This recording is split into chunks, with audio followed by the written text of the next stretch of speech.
Supporters have expressed their sadness at the passing of Ka-Magwaza-Msibi. It's believed that she was admitted to the hospital last week with heart complications. Ka-Magwaza-Msibi suffered a stroke in 2014.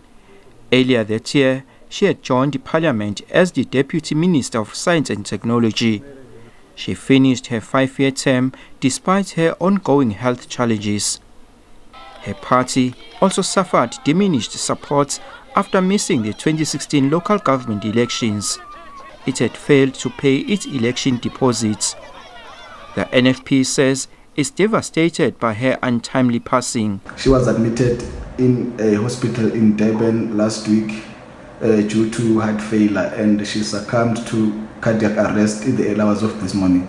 She was one of the few women who took responsibility of taking charge and playing her role in leading to the struggles, to the changes of our life, of our people across the province.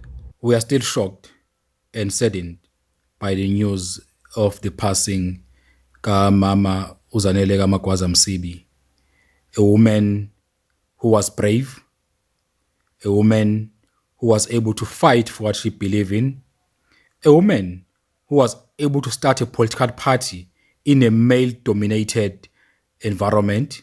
Magwaza-Msibi played a crucial role during the time when she was a member of the IFP and a mayor of the Zululand district. She left a mark as an IFP mayor. We would like to take this opportunity and convey our heartfelt condolences to both the Magwaza and the Msibi families on the passing. Funeral arrangements are yet to be announced. Her family says burial arrangements will be in line with COVID-19 regulations. Vusi Kumalo, SABC News, Durban. Zanele Magwaza-Msibi's family and friends have described her as a formidable and hardworking woman with a soft and caring nature. We are not going to fail. We are not going to fail because we have learned some lessons. In public, a charismatic politician, but at home, a loving and caring mom. The mother of 2 raised her children single-handedly. Even with the pressure of a long political career, she made time to build a happy family home. My mom, as I always say, my mom is the greatest human being, firstly. Even before being the greatest mother, she's the greatest human being. She is very fun, she's very spontaneous, she loves to laugh. So we grew up in a household which is filled with laughter, filled with a lot of joy. Her childhood friend fondly recalls their early school days together. Magwaza-Msibi became involved in politics when they were both teenagers. Which is something that is different from everyone that I've met. She loves everyone regardless who you are and how professional you are. If you are a human being, to Zanele, you're a friend. Or maybe she likes you in such a way that she can sit down with you as if he can see you today, but once we see you talking with her, we'll feel maybe, oh, it's got so many years, yet it's the first time to see you. She's so friendly, actually. Gumede agrees that it was her kind and friendly nature which earned her mother the respect of many. And in turn, her respect for former Inkatha Freedom Party leader Nkosi Mangosuthu Buthelezi never wavered, even after her fallout with the party. So she learned so much from him as well, as a leader. And I think, they were an amicable team together. They were a formidable team. And I don't think that the error was between the two. I think it was the people surrounding them, which is always the case. But I know that he taught her so much about leadership. And she took it and she ran with it. So I think that's also something that props that have to be given to the Honorable Prince Mangosuthu Buthelezi as well, because he was such a good leader unto my mom and taught her how to be. So she definitely took all those skills that she had learned and then she used them. Yet, despite her rise in politics, she always remained humble. She didn't change, even when she was a mayor.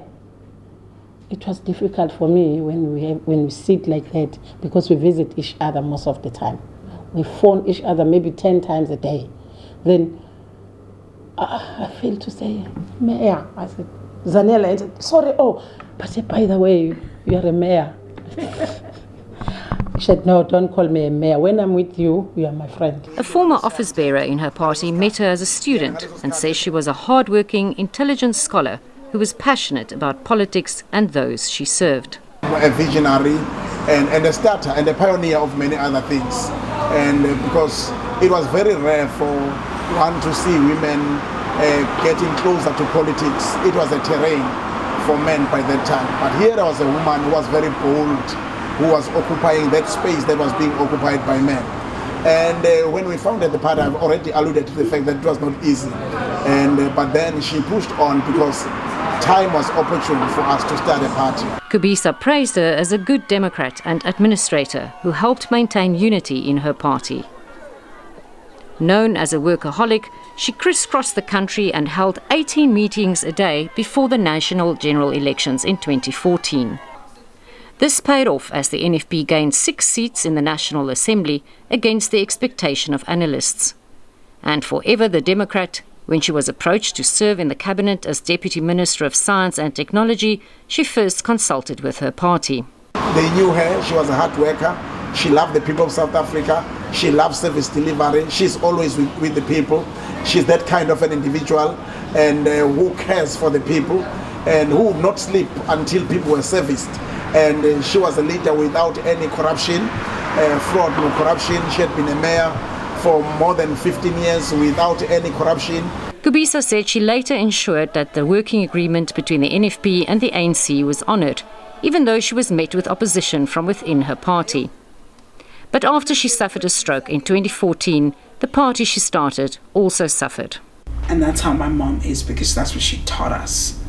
Loyalty, always. Ruthless loyalty. Ruthless love. You fight till the end. You don't give up. That's I think we saw. A person that couldn't speak, couldn't do anything, walk like nothing. She had to learn everything again as a child, so that again, it proves how relentless she is. She just doesn't give up. She's a warrior. Magwaza-Msibi is survived by her husband and 2 children. Renee Heine, SABC News, Durban.